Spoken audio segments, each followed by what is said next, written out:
Se tem uma coisa que aprendi da pior forma é que, às vezes, o que a gente chama de amor é só um hábito confortável. Uma mentira bonita que a gente insiste em acreditar para não admitir que está vivendo no vazio. Meu nome é Bianca, e essa é uma história que me dói só de lembrar, mas que hoje, com o coração cicatrizado, eu conto porque talvez ajude alguém a não cometer o mesmo erro. Eu conheci o Daniel em 2015. A gente era jovem, cheio de sonhos e de planos. Ele era aquele cara que todo mundo dizia que era bom partido, educado, bonito, trabalhador. Daqueles que você apresenta para a família e arranca suspiros da sua mãe. Nosso namoro foi rápido e intenso. Com 1 ano, já estávamos morando juntos. Em 2, casados no civil e começando a planejar filhos. Aos olhos de quem via de fora, a gente era o casal perfeito. Só que a convivência, essa velha conhecida, foi tirando o brilho das coisas. Daniel era gentil, era educado, mas era frio. Sempre foi.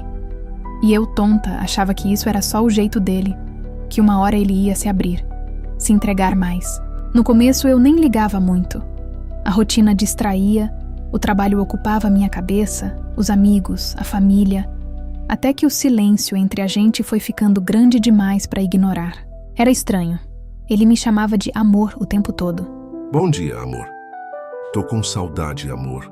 Te amo, amor. Mas era só palavra. No olhar, no toque, não tinha vida. Era automático, vazio. Como se ele tivesse aprendido a fazer aquilo sem sentir de verdade. E eu? Eu me agarrava nessas palavras como quem se agarra num pedaço de madeira no mar aberto. Foi em 2019 que conheci o Marcelo, um colega de trabalho que de início era só isso, colega. Marcelo era diferente. Tinha um jeito de olhar que fazia a gente se sentir a única pessoa do mundo.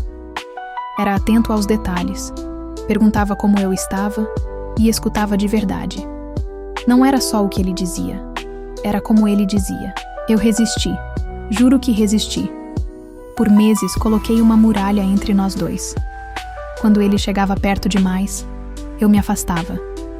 Quando a conversa tomava um rumo perigoso, eu mudava de assunto. Mas coração não é racional, né? Uma tarde, estávamos os dois saindo de uma reunião e caiu aquela chuva torrencial. Corremos para o carro dele, rindo, encharcados. Foi ali, naquele instante bobo, que a armadura caiu. Ele me olhou de um jeito que ninguém mais olhava, nem Daniel.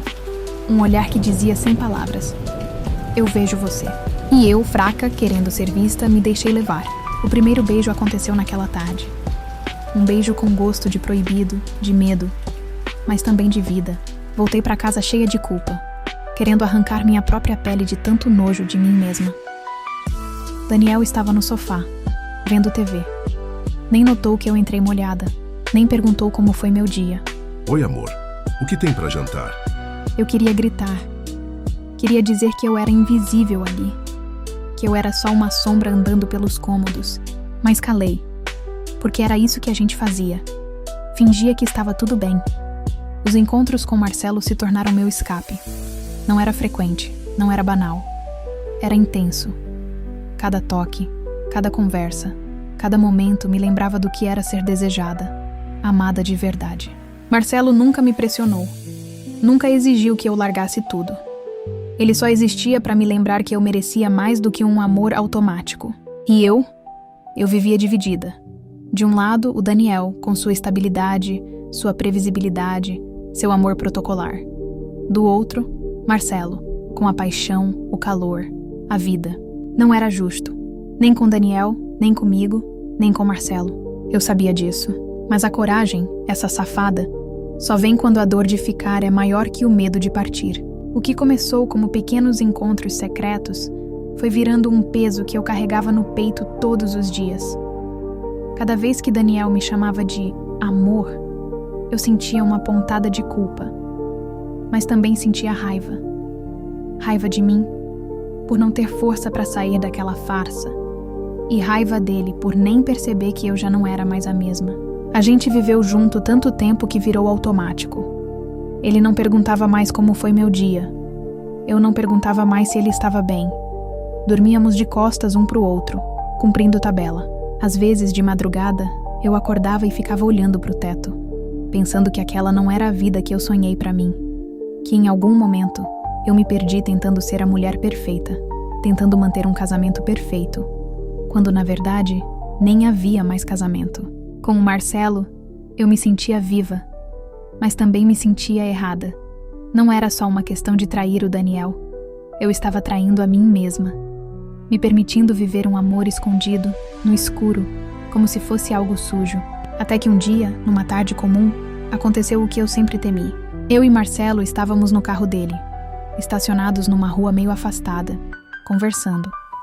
Só conversando. Quando vi pelo retrovisor uma figura conhecida. Daniel. Ele estava do outro lado da rua, parado, olhando na nossa direção. Parecia que o tempo congelou.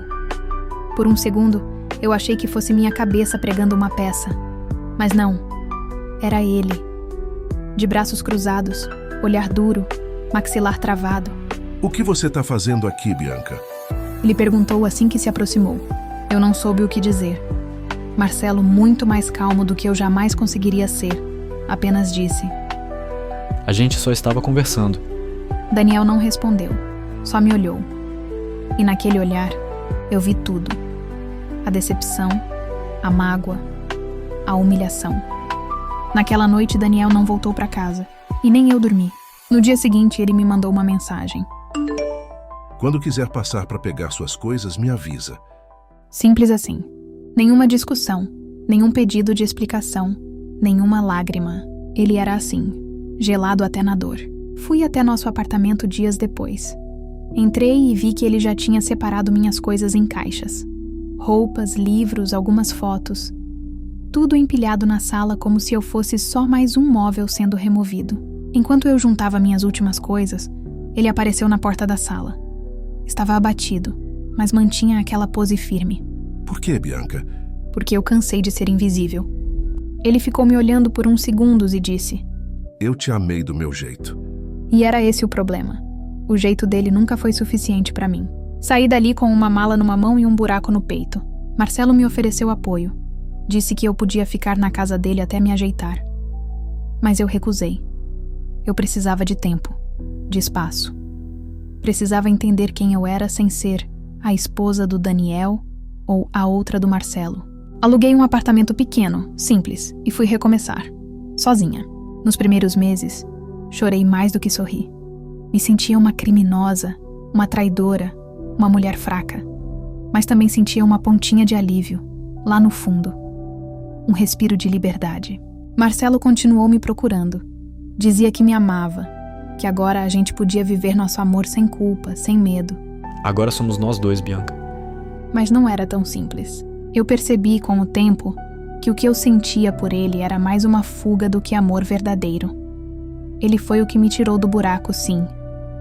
Mas não era com ele que eu queria construir minha nova vida. Disse isso a ele numa tarde de outono, num café pequeno e vazio.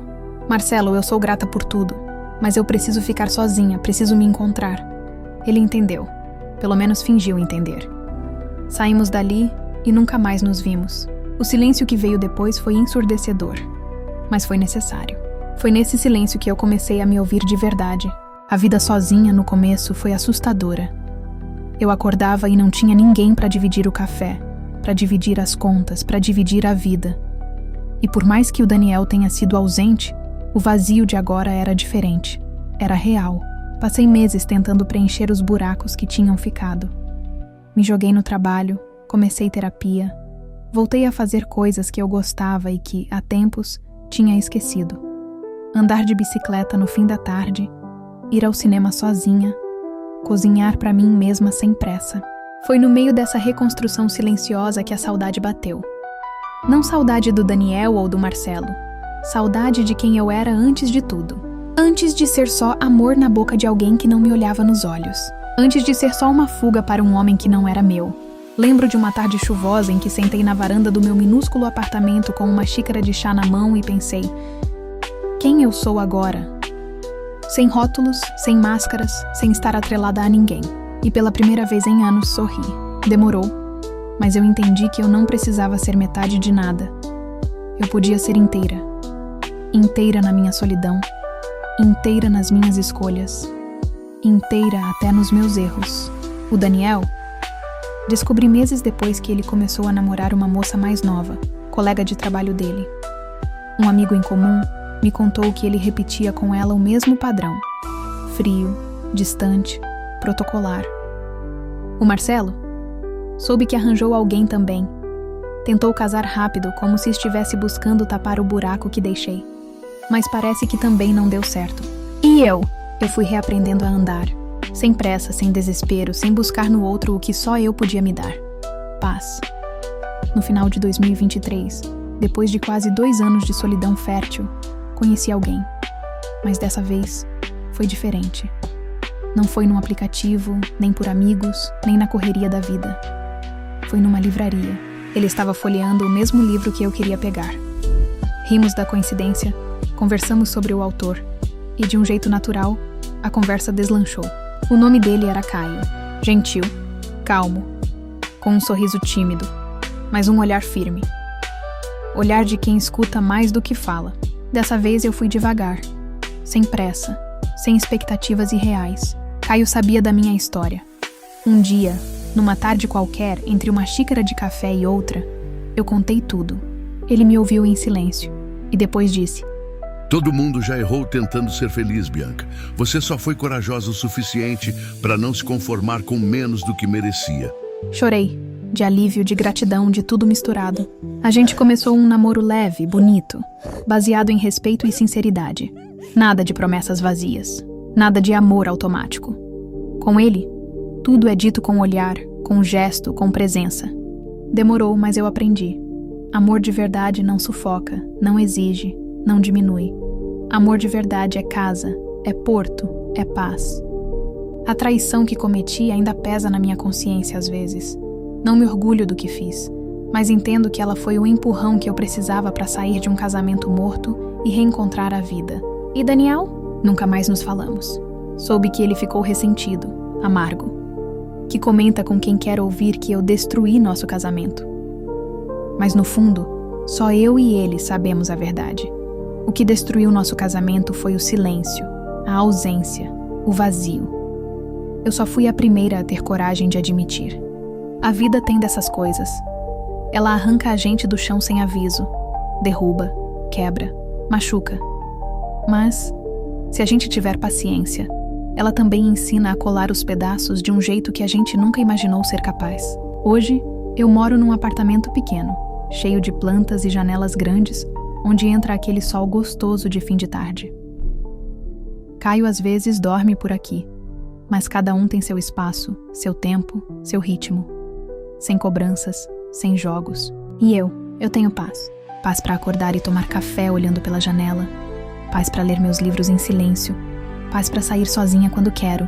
Para viajar para onde der vontade. Para não precisar explicar quem sou ou o que sinto. De vez em quando alguém me pergunta: Você não sente falta daquela vida de antes? Da segurança de um casamento? Da rotina de 2? E eu sorrio. Porque hoje eu entendo que segurança sem amor é prisão de portas abertas. E que rotina sem paixão é só sobreviver, não viver. Recebi há uns meses uma mensagem inesperada. Era do Daniel. Oi, Bianca. Vi umas fotos suas. Você parece bem. Queria que soubesse que, apesar de tudo, desejo que você seja feliz. Li, respirei fundo e apaguei. Sem raiva, sem mágoa, sem desejo de resposta. Porque no fundo, eu já tinha respondido. Cada escolha minha, cada passo, cada sorriso novo era a resposta que ele precisava. E que provavelmente nunca entenderia. E é isso. Hoje, se me pedissem para resumir o que aprendi, eu diria: ele me chamava de amor, mas era outro que me fazia mulher.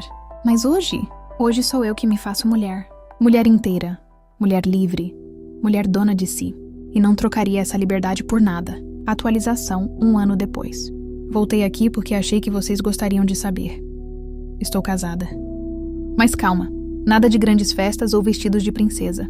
Casamos só no civil, Caio e eu, numa manhã de primavera. Simples, bonito, verdadeiro. Ele me olhou nos olhos, naquele jeito que só ele tem, e disse: Prometo te amar no teu tempo, do teu jeito. Prometo ser tua paz. E eu, com o coração transbordando, prometi o mesmo. Hoje não vivo um conto de fadas. Vivo uma história real, com amor de verdade, com respeito, com admiração. E se tem uma coisa que aprendi nesse caminho todo é que estamos proibidos de falhar na vida sentimental, mas estamos ainda mais proibidos de aceitar viver uma mentira só para parecer que estamos vencendo. Escolha a verdade, sempre.